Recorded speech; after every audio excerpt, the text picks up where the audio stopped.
സ്വകാര്യത സംരക്ഷിക്കണമെന്നാവശ്യപ്പെട്ട് മോഹൻലാൽ നൽകിയ ഹർജി പരിഗണിച്ച് ഡൽഹി ഹൈക്കോടതി ഗുരുതരമായ വാദങ്ങളാണ് നടൻ ഉന്നയിച്ചത്. തന്റെ ശബ്ദം അടക്കം ക്ലോൺ ചെയ്യുന്നു, ശബ്ദം ക്ലോൺ ചെയ്യാൻ പഠിപ്പിക്കുന്ന യൂട്യൂബ് വീഡിയോ അടക്കമുണ്ടെന്നും മോഹൻലാൽ ആരോപിക്കുന്നു.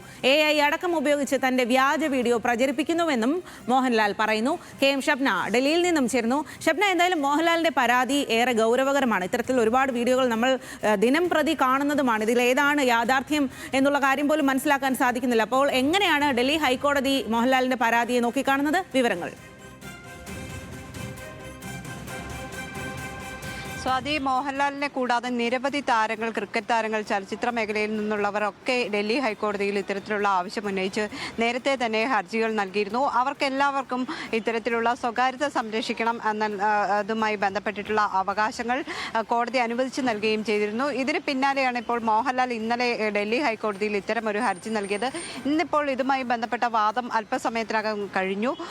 ഇത് 2:30 ഈ ഹർജി വീണ്ടും പരിഗണിക്കാമെന്ന് കോടതി പറഞ്ഞിട്ടുണ്ട്. ഇപ്പോൾ വാദത്തിൽ മോഹൻലാലിന്റെ അഭിഭാഷകൻ കോടതിയിൽ പറഞ്ഞത് ഗുരുതരമായ സാഹചര്യമാണുള്ളത്. കാരണം AI പോലെയുള്ള AI അടക്കം ഉപയോഗിച്ച് തൻ്റെ ചിത്രങ്ങൾ അല്ലെങ്കിൽ തൻ്റെ ശബ്ദമടക്കം ക്ലോൺ ചെയ്യുകയും ആ രീതിയിൽ ഉപയോഗിക്കുകയും ഒക്കെ ചെയ്യുന്നുണ്ട്. പല പരസ്യങ്ങൾക്കും ആ രീതിയിൽ ഉപയോഗിക്കുന്നു. മറ്റൊന്ന്, തൻ്റെ സ്വകാര്യത ലംഘിക്കുന്ന കാര്യങ്ങളാണ്. വ്യക്തിത്വ അവകാശം എന്നത് സംരക്ഷിക്കപ്പെടേണ്ടതുണ്ട്.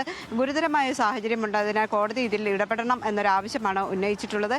ഏതായാലും 2:30 ഈ ഹർജി വീണ്ടും പരിഗണിക്കുന്നുണ്ട്. നേരത്തെ നമുക്കറിയാം, കമലഹാസൻ, കാജോൾ, ഷാരൂഖ് ഖാൻ അടക്കമുള്ള താരങ്ങൾ, അതോടൊപ്പം തന്നെ സിനിമ, ക്രിക്കറ്റ്, ഫുട്ബോൾ മേഖലയിൽ നിന്നുള്ള താരങ്ങൾ എല്ലാവരും ഇത്തരത്തിലുള്ള ഹർജിയുമായി ഹൈക്കോടതിയെ സമീപിക്കുകയും ഹൈക്കോടതി അത്തരത്തിൽ അവരുടെ അവകാശങ്ങൾ സംരക്ഷിച്ചു കൊടുക്കുകയും ഒക്കെ ചെയ്തിരുന്നു.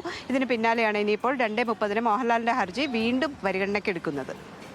ശരി ഷബ്ന, എന്തായാലും 2:30 നോക്കാം എങ്ങനെയാണ് ഈ ഹർജി ഡൽഹി ഹൈക്കോടതി പരിഗണനയിൽ എടുക്കുക എന്നുള്ളത്.